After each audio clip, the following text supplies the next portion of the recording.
গুলি কৰি মাৰিব, মাৰক গুলি কৰি মুখ্যমন্ত্ৰী ডাঙৰীয়াই। কিমান গুলি কৰি মাৰিব মুখ্যমন্ত্ৰী ডাঙৰীয়াই? সাজু আছো, বুকু পাতি দিছো। মুখ্যমন্ত্ৰী ডাঙৰীয়াই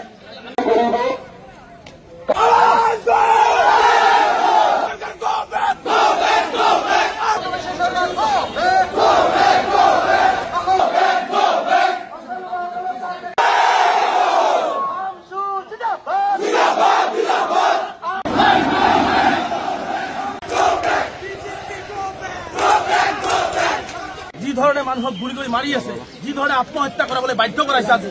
গতিকে আমি আপোনালোকক আমি অনুৰোধ কৰিছো, আপোনালোকে প্ৰশাসনৰ মানুহ, আমি সহযোগিতা আপোনালোকক কৰিম। আপোনালোকে আমাক যাব দিয়ক, আমাৰ গণতান্ত্ৰিক আন্দোলন কৰিবলৈ দিয়ক। আমি পাৰ্টিশ্যন এছপাৰ প্ৰচিডিউৰ মেইনটেইন কৰিছো।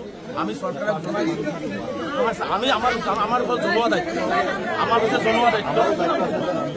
গতিকে আপোনালোকক আমি ৰিকুৱেষ্ট কৰিছো, আপোনালোকৰ মানুহ আমিও মানুহ। যি ধৰণে আপোনালোকে চাইছে ল'ৰা ছোৱালী কেনেকে মাৰি আছে, কেনেকে আপোনালোকে কেনেকে ল'ৰা ছোৱালীবিলাক নাখাই আছে।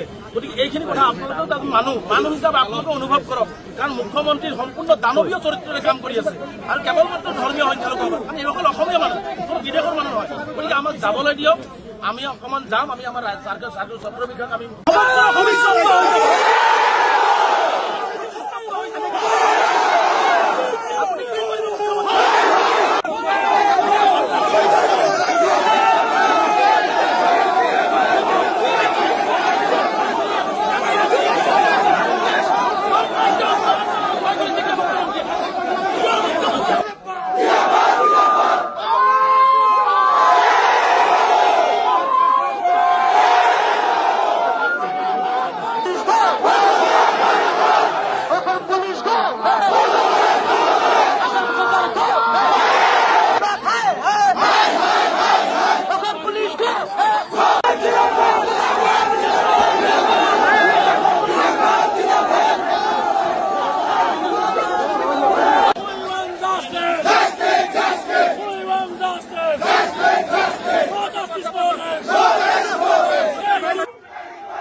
আন্দোলন আৰম্ভ কৰিছে।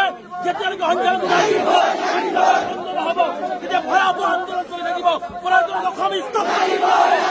বাধা দিয়া হয় বাৰে বাৰে। আমি কৈছো